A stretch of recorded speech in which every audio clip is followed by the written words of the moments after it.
Hello again, I'm Dave Apsley. I'm a forester and a natural resources specialist with Ohio State University Extension. Today I'm joining you from our woodland property here in Jackson County, Ohio, and I'd like to introduce you to witch hazel. Witch hazel is a fairly common woody plant, shrub that can get up to 20, maybe even up to 30 feet in height. I rarely see big diameter stems, much more than a couple, maybe 3 inches in diameter. But again, they tend to be clonal, they tend to be in masses. You'll find them at the toe of a slope or on a moist area. Oftentimes when you find them in flower, they're along a woodland edge. They can be found throughout much of the eastern part of the United States. And in Ohio, they're found throughout much of the state, but probably much more common in the eastern and southern portion of the state. So how do I identify witch hazel? First of all, I'd like to mention where it might get its name. Some of the early settlers used this to divine or witch for water.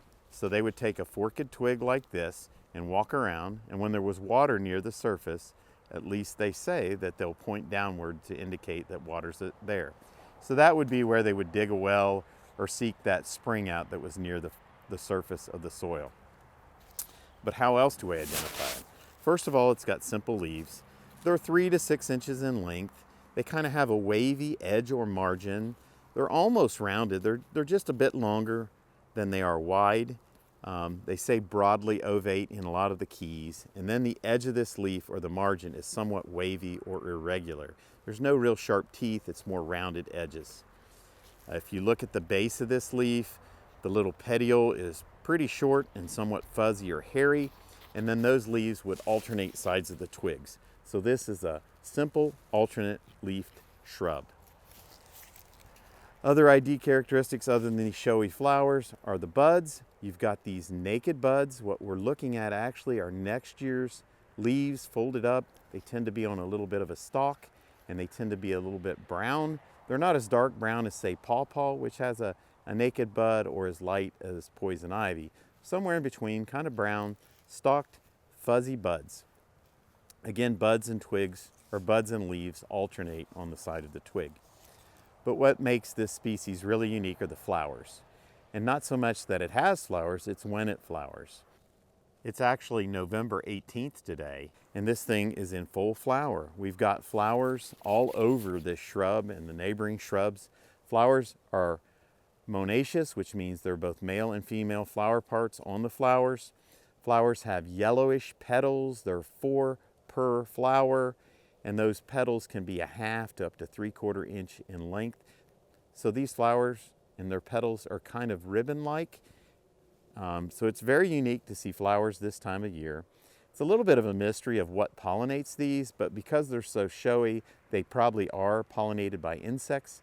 Some of the literature says that there are moths that actually prefer this species and that they're thermoregulating moths. So there are a few species of moths that can regulate their temperature and survive the colder periods of time.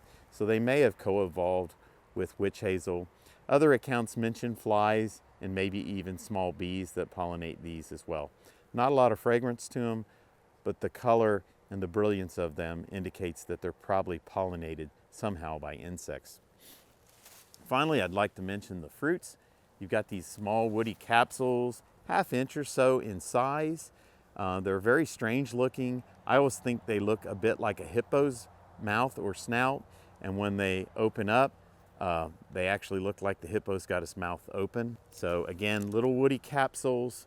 Very unique the way this species distributes its seed. These capsules will mature, and then in the spring, when the humidities get low, they'll actually forcibly eject the seeds. So they'll pop open, and then the seeds get thrown pretty long distances. Most of the keys and most of the information I find say 10, 15 feet, but some even indicate it can possibly throw seeds as far as 40 feet. So it's very unique. Again, it mechanically ejects the seed. This is witch hazel. It's a native, very unique flowering shrub. I should also mention that it is used a bit for medicinal purposes, mainly for topical skin treatments. It's an astringent, and so that's another unique characteristic of witch hazel. So again, thank you so much for your time, and please take at least part of your day to enjoy it in the woods.